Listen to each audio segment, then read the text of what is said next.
Hello, today I'm going to show you a strategy called Summary Skills Strategy, and I'm using this for 4th grade science.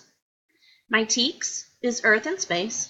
The students know that Earth consists of useful resources and its surface is constantly changing.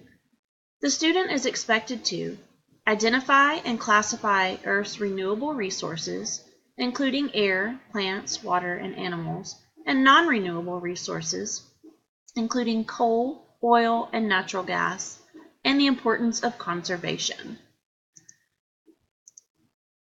So we're using the Summary Skills Strategy.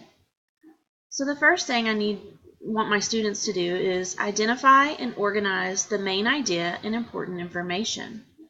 So for step 1, what is the main idea of the chapter that they're reading? So the main idea for this chapter is identifying renewable and non-renewable resources and conservation. Step 2, what important things did the writer say about the main idea?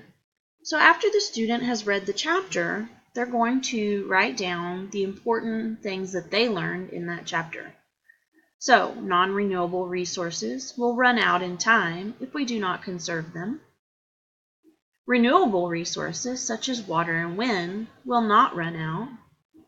And we need to conserve our resources for future use so that we do not run out. Step 3. The student will go back and check to make sure that they understand what the main idea was and the important things the writer said about the main idea. So this template is it's a useful reminder for the students to go and to go back to what they've read. And for this particular template, they're looking for the main idea. So in step 4, what is the main idea or topic that I am going to write about? So after the student has read the chapter and answered the questions in each step and determined what the main idea, the student's then going to write their own paper. So for this one, they're going to write about how to conserve our resources for the future. Step 5, how should I group my ideas? I will group my ideas with the most important first, then second, and so on. Step 6, is there any important information that I left out? Or is there any unimportant information I can take out? So this is important because you want to make sure that you have all of the important information in your study skills so that when you write your paper, it's complete.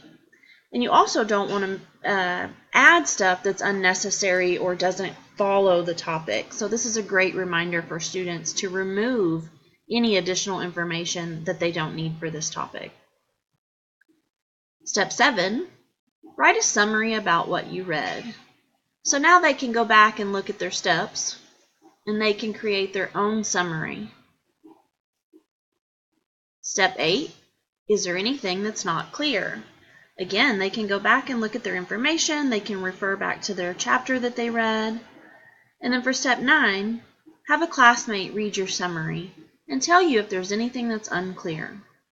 So this particular strategy, it's helpful for all students, but it's even more helpful for students who might have reading difficulties, learning difficulties, ELLs, special education students. So this is a really good strategy for all students. So thanks for watching.